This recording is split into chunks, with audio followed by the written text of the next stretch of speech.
Hi folks, this is Meredith from the Papery Craftery, and today I am finishing up my little mini series about making quilling paper monograms. This time I am going to be focusing on using an embossing tool like this one, also known as a stylus. It has little balls on the end that you use to press into a surface to leave an indentation.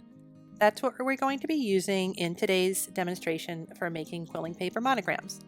We're going to be using the same type of template that I demonstrated in my previous video.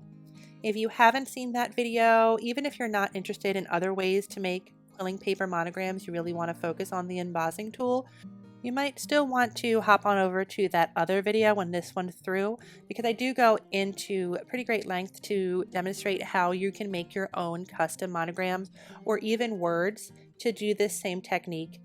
And that way you can make your own letter or phrase or whatever you'd like to use when you're doing your own on-edge quilling. So be sure to look in the description box for this video, and I will leave a direct link right there so you can watch that other video as well.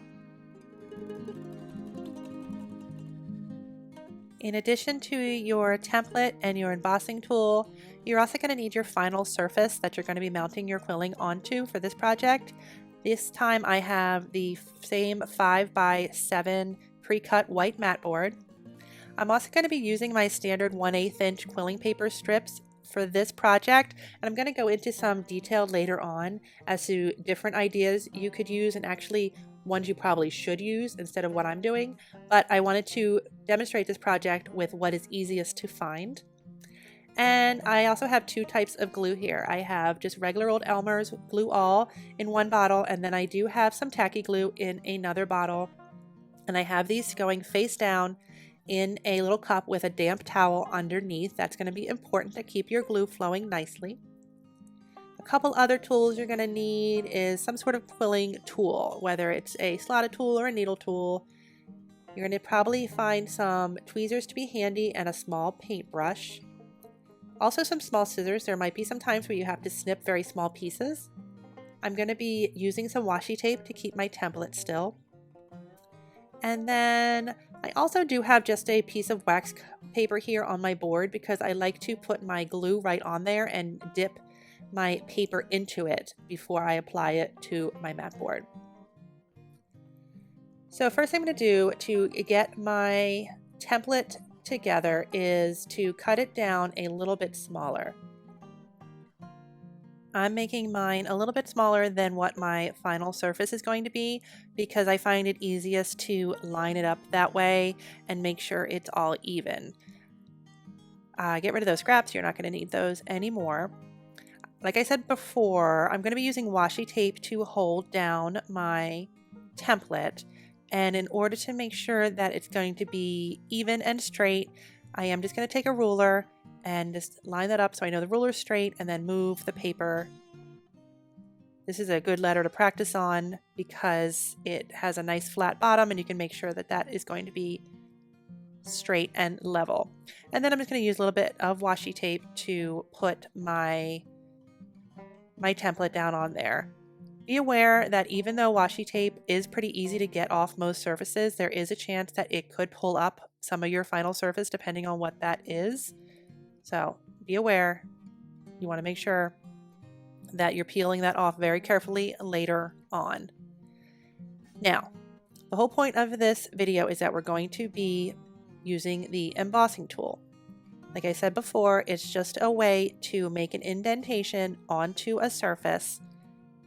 We're using this little ball on the end and you're just kind of drawing over it just like you would with a pencil. And that little ball is going to push through the line and leave an indentation on the mat board. Mat boards are a really great surface because it's sturdy enough to hold the quilling, but it won't get damaged with the embossing tool. There's no chance of it ripping or anything like that. You are just going to get that small indentation wherever you're pressing down on with your embossing tool. Do be aware that you want to go only over the line where you want your indent to be once you remove the paper. You're going to be able to see the indent once you remove the paper. That's why I'm making these little tiny little lines that I can, just kind of going back and forth in small spaces, because I found that if, even that was pushing a little bit, if I go really long strokes, I have more of a chance to go off the line and maybe not get that crisp shape that I'm looking for. Once you go all the way around your letter, carefully peel off your template. And gets a little bit tricky to see on the video. I'm trying to find the light. There you go, right where my finger is, right above that. Hopefully you can see the indentation. It goes all the way up to the top of the L, back down again. I feel pretty good about that. You can, at this point, if you'd like to, go over your lines a little bit once more to really get a nice crisp indent. That's up to you. If you don't want to risk messing up your lines, by all means, leave it as you had it. As long as you can see it, that is really all that matters. So keep going around your letter if you choose to. If you would rather just leave it at the initial indentation, that is up to you.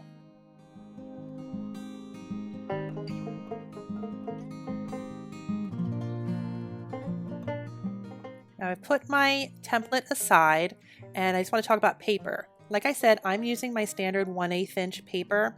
I'm going to make a double thick strip here to use as my outline.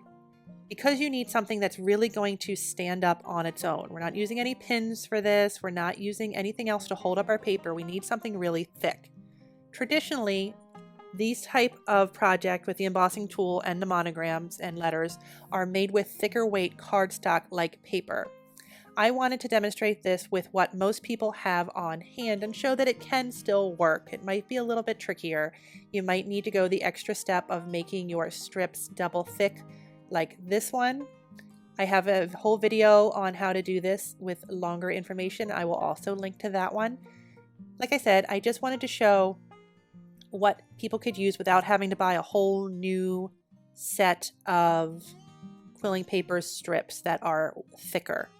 Also, most people do this type of quilling with wider strips. I'll show that at the end. These are a little bit thinner than people would traditionally use for this more modern type of quilling. But using a double thick strip, having the two pieces of paper together with that glue once it dries, those paper strips are pretty thick. So they are good for on-edge quilling like this. It will work. And as those dry, I am going to make a small puddle of tacky glue on my wax paper here. I'm just going to use that to dip my paper in. And I have my tweezers handy. And I have some small scissors if I need to make any cuts. Some people, when they do this method, do put a little bit of water to keep their tacky glue flowing in that needle nose bottle. If that isn't coming out for you, you might want to consider that. So now, the whole idea behind this emboss method is that you are kind of measuring out your strips and gluing them right to your surface. Because I have this double thick strip here, you can see how it's kind of standing straight up to that straight line. It's not being floppy, it's not bending over, it's really got some stiffness to it now.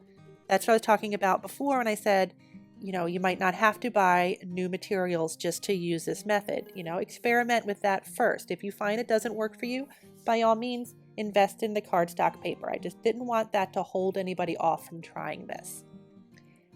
There are some times where, look, I got a little bit of fingerprint in there. It's not as straight as it was before. Keep moving it around. Keep adjusting it. That will totally be okay.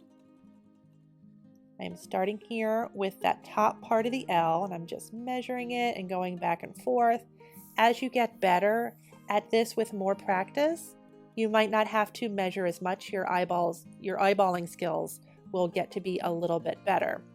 I decided that side's a little bit too long, so I'm going to start snipping where I think it will fit and adjust that again. Now I'm happy with that size. This is, again, that top part of the L, and you'll be able to see it come together in a little bit. Once I'm happy with that, I'm going to dip it in my glue, adjusting it. Keep that part, this really wants to come in on me. It's okay, there we go. So I'm going to dip it in that tacky glue, dip, dip, dip, dip, dip, just a little bit, and then dot it off just a little bit. You want very, very, very little glue for this. It really will hold very easily without. And then I put it right on top of that embossed line on the top of the L. And that is it for that first part of my letter. I'm just going to brush away any excess glue from underneath. And because it's tacky glue, it's already standing exactly where I need it to. That embossed line is going to do two things. One, it gives you an outline of where to put your paper, and it also does hold it nicely. It's got that little kind of well to it that's going to hold your paper and nestle it right down in there in that little, keep saying indent because that's what it is, inside that little indent. This honestly is the trickiest part of this entire letter, is this one line here. Making that curve and then that long straight line and then that other curve. I struggle with this one every time I do these types of monograms. That shape is just tricky for my brain. But I'm going to keep breaking my letter into little manageable bits, going around the outside, measuring my paper strip and bending it if I need to, and straightening it if I need to, and making little snips here and there. And then once I'm happy with the shape, dipping it in the glue, dotting the glue off, and then keep going all the way around till I reach the other side.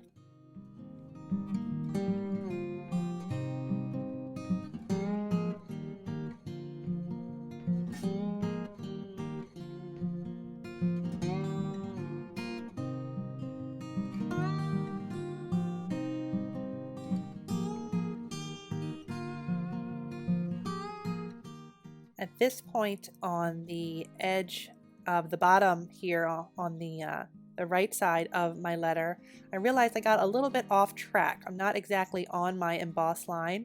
So quickly, before it dried, I put a little bit of glue directly on the embossed line and then pushed my little strip over with my finger to get it nestled in there a little bit more directly. It just was off just slightly. I wanted it over a little bit.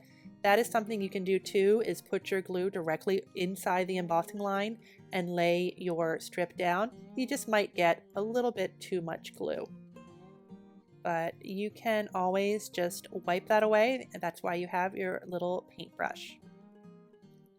At this point, I am all the way on the other side of my L, and I am just going to keep measuring to get that last little line, and I will be able to have my completed shape. A little bit too long on the top there. After I glued it, I can still snip if I need to. But all in all, that's pretty much going to do it. You can see that some of my longer lines are a little bit wobbly, and that is because we didn't use a true cardstock. That will definitely give you crisper, straight lines. I will say, once you start putting your additional quilling either inside your monogram or on the outside of your monogram, or both, if that is what you choose to do, that will get disguised. It really will be much more difficult to see a little bit of waviness at the end once you have all of your other embellishments on there. And what I mean by embellishments is how you add quilling to your monogram, right? So like I said, you can put it right inside your letter, just like I am doing here. I have that same blue paper. By the way, this is Royal Blue by Quilled Creations, and I make a nice long swirl, and I'm putting it inside my letter. A nice long tail to that one. I want that to be all the way at the top. Using that same dip method, it fits nice and snug in there. And already that's distracting from the little waviness that was on the side. I'm going to add another color here. This is Deep Blue by Quilled Creations. And same situation, going to do a bit of a coil, let that go a little bit, and then that's going to get measured and sit right beside it. And you can keep doing this in whatever way you like. There's a million different ways to do quilling, and you can fill your letters however you like with whatever color you like.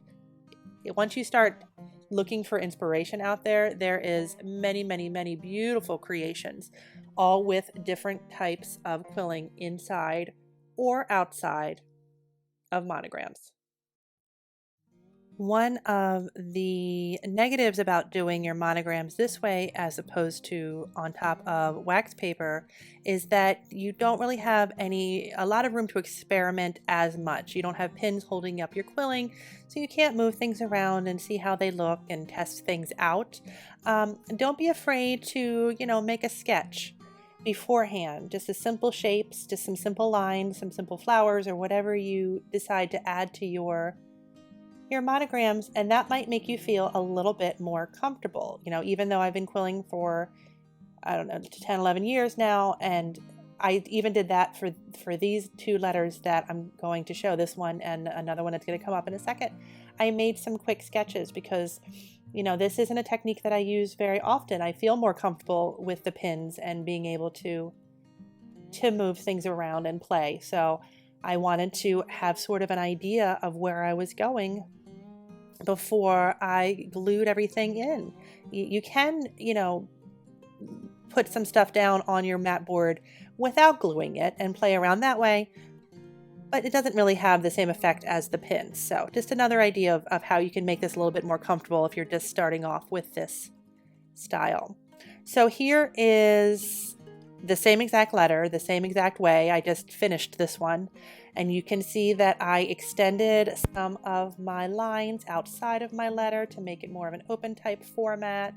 I stuck with those 3 colors, and this one was just as wavy on the edge there as the one that I was just demonstrating, but you really just can't see it anymore. It's just distracting enough with all those other colors and those other lines, and you just can't see that part. Here is another version of the same letter, but this time with more modern 1/2-inch strips. With this version, I think the wider strips give you much more of a kind of they cast a shadow more so than the thinner papers. So you sort of get whatever color the paper is, you sort of get that hue on your mat board, and it just adds to the total effect. And also for this one, I just did my designs on the outside so that the letter itself is a negative space. So many ways to do this. This is just 2 ideas of how to use the embossing method for your quilling paper monograms. I know that this can be a little scary. I was even a little nervous to even make this video. I wasn't sure if I would be able to demonstrate it well, because this is not the technique I normally use, but I will say I think I made 3 or 4 of these before I even made the video, and I felt more and more confident as I went. I, for years and years and years, do the other method from the first video, which is to build my quilling on top of wax paper fully and then peel it off, because that gives me more ability to play around with the pins and to let everything dry. But I really liked this. I thought this was fun. It was fun to see it kind of just come together and to experiment and to learn something new. So I highly recommend this. This was really fun. Please don't forget to leave any questions you have in the comments section, and I will answer those as soon as I can. I will link to any other videos you might need to see, like the other monogram video or the On Edge video where I demonstrate how to make the double thick strips. I will leave links to any supplies that you might need in addition to the cardstock weight paper. I will leave links to that in the description box for this video as well. As always, thank you for watching. Don't forget to like and subscribe so you can be notified the next time I put up a video. Thanks so much for watching. Bye-bye.